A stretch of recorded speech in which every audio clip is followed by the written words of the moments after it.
Phantom of the Opera, Chapter 9.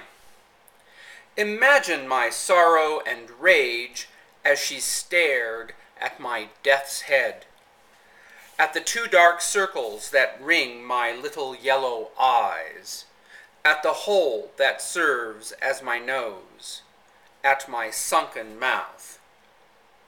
"So you wanted to see," I hissed. "Go ahead, look at Eric's face. I am very handsome, am I not?" I grabbed her hands and pressed them to my face. I made her nails dig into my skin. "You think this face is another mask? Try to tear it off." "Stop," she cried. "Stop." "I am made of death," I screamed. "It is the living corpse who loves you. Now I must keep you here forever. Now that you have seen me, you would never come back." I pushed her into her room and flung myself into my music. My opera, the only thing I had left, I played, not caring if she heard. After a while, Christine came out of her room. "Eric," she said, "your face does not matter. I hear in your music how unhappy you are, but I also hear your great gifts. This music is more wonderful than any music I could imagine. In your own way, you are the angel of music." Were my ears playing tricks? Could she talk to me this way after she had seen my face? I ran to her and kissed the hem of her dress. At last, someone knew me for myself and did not scream or run away. Christine stayed with me of her own free will. She threw my mask into the fire.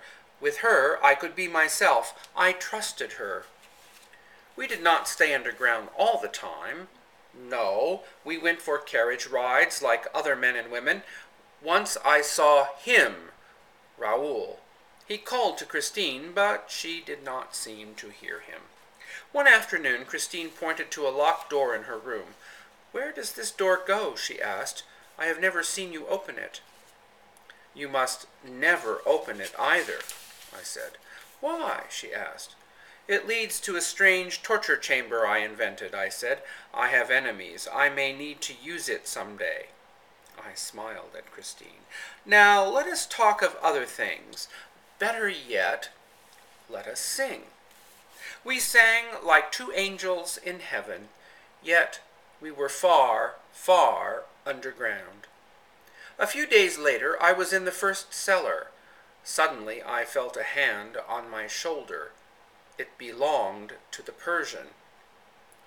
"A young singer is missing," he said. "Her name is Christine. Do you know where she is?"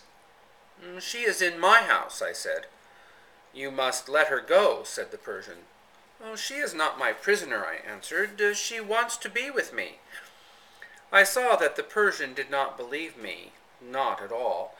"It is true," I cried. "She loves me." "Yes, me, Eric. I am loved for myself, and I can prove it." "How?" asked the Persian. "We are going to a masked ball tomorrow night," I said. "It will be in the grand hall of the opera house. You must go too. When it is over, Christine will come home with me. She will come of her own free will." The Persian nodded and walked away. The next night we dressed for the ball.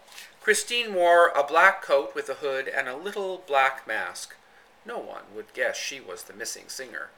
As for myself, I wore red, all red.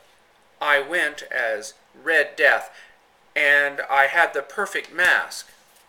No mask at all. The Persian was there when we arrived. He saw that I let Christine go off. She talked with a man dressed in white. Was Raoul behind the mask? After the ball, Christine went to her dressing room. Since her door was open, the Persian could see her. From behind the wall, I sang to Christine. The Persian heard her say, "I am ready, Eric. Let us go home." I knew he would bother me no more. Then, who should rush into her dressing room? The man in white, Raoul. "Christine," he called. But he was too late. Christine was in my power, the power of my voice. I stood behind the mirror. Christine stood in front of it. "I am ready," she said. Christine seemed to fade into the trick mirror. She was carried behind the wall to me.